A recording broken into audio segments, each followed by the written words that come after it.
네, 흥미로운 조사가 하나 나왔습니다. 바로 특검법 개정 이후에 지난 4년 7개월에 가상자산 관련 판결을 전부 조사한 결과가 나왔습니다. 총 59건의 판결 중에서 88%가 유죄였다고 합니다. 네, 단순히 가상자산 거래 문제가 아니라요. 마약, 사기, 환치기 이런 엄청난 공동 범죄에 얽힌 사건들이 압도적으로 많았다고 합니다. 네, 이 내용을 집중적으로 파헤쳐보겠습니다. 디지털 에셋 박범수 기자 옆에 나와 계십니다. 어서 오세요. 네, 안녕하세요. 디지털 에셋 박범수 기자입니다. 네, 기자님, 그 특검법 개정 이후에 수사기관이 기소한 사건들이 어떤 유형이 가장 많았습니까? 저희가 판결문들을 쭉 검색해서 이제 또 분석해 본 결과 대부분이 이제 미신고 거래였습니다. 미신고 거래라고 하는 것은 이제 금융당국의 이제 가상자산 사업자로 신고하지 않고 가상자산을 중개하는 행위를 뜻하는데 이제 2021년 3월 25일부터 특검법이 개정되면서 자금 세탁 규제로 가상자산이 편입을 됐고 그러면서 이제 미신고 사업자, 그러니까 금융당국에 신고하지 않은 사업자와 거래하는 혹은 그 사람들이 이제 거래를 중개하는 미신고 거래라는 개념이 생겨나게 됐는데요. 근데 저희가 아는 업비트나 빗썸 같은 경우는 인가받은 신고 거래소입니다. 근데 이제 현재 금융위원회 금융정보분석원 FIU에 신고된 가상자산 사업자는 총 27개사인데요. 그 외에 이제 금융당국에 신고하지 않고 가상자산을 중개하는 사업자들을 모두 미신고 사업자라고 부릅니다. 그래서 이번에 확인된 판결 중 거의 대부분이 그런 이제 미신고 사건이었던 걸로 확인됐습니다. 네, 뭐 59건 판결 가운데 88%가 유죄였다. 그래서 내용을 좀 설명해 주셨는데 주로 어떤 결과들이었습니까? 이제 기소된 사건들을 저희가 추렸을 때 이제 아까 말씀해 주신 것처럼 총 59건 네. 이제 이었는데요. 그 중에 52건이 이제 유죄가 선고가 되었습니다.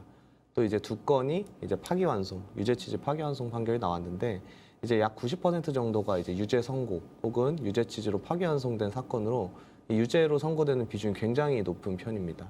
이 유죄 비율이 높다는 것은 그만큼 미신고 가상자산 거래 자체가 위법으로 처벌받을 가능성이 굉장히 높다는 것을 의미하거든요.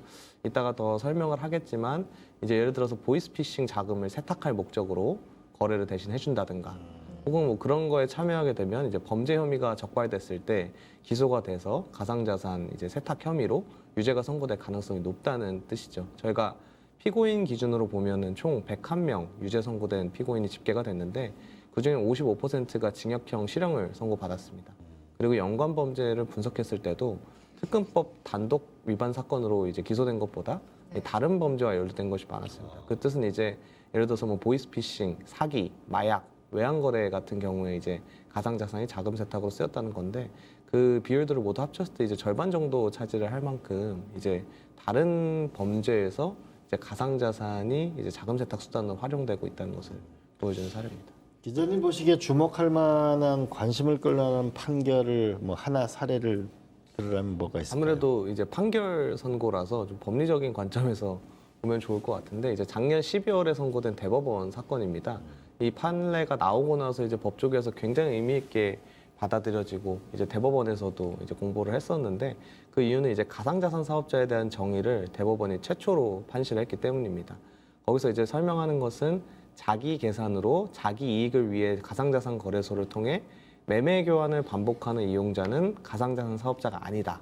이렇게 판결을 했는데 쉽게 말해서 이제 거래소에서 그냥 일반적으로 투자하는 투자자들은 가상자산 사업자가 아니고 그래서 신고할 필요가 없다는 것을 굉장히 분명히 했다는 점입니다.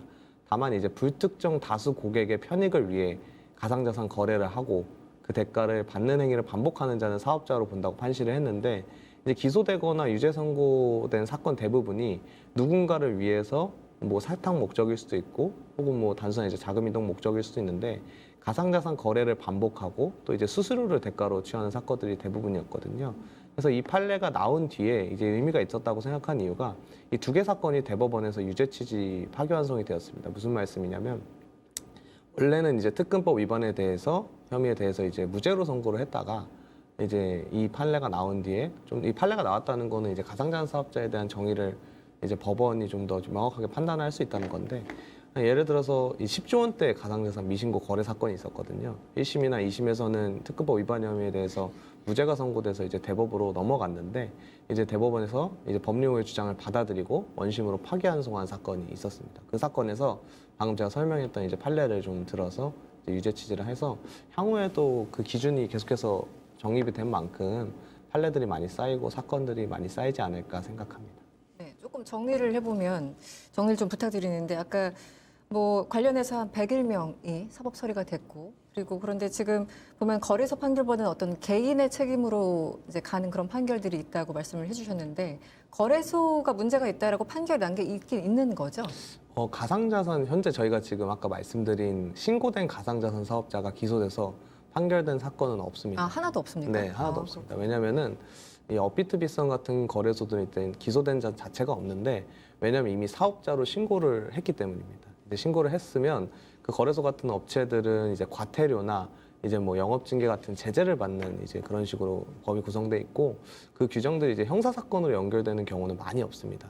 은행 같은 경우만 봐도 이제 특검법 위반, 자금 세탁 방지 미비 같은 점들이 발견되면 이제 금융당국에 가서 이제 조사를 하고 이제 제재를 내리는 경우 그 과태료나 행정처분으로 많이 빠지지 이 특검법 자체가 저희가 생각하는 것처럼 가상자산만 규율하는 법이 아니라 이제 전체 금융회사나 그 준하는 기관들을 규율하는 법이라서 이제 비슷하게 적용됐던 걸로 보입니다. 네, 마지막 질문이 될 것 같은데 특검법 이게 좀 복잡하기도 해 보이고요. 이제 계속 만들어가는 법이 될 것 같긴 한데요.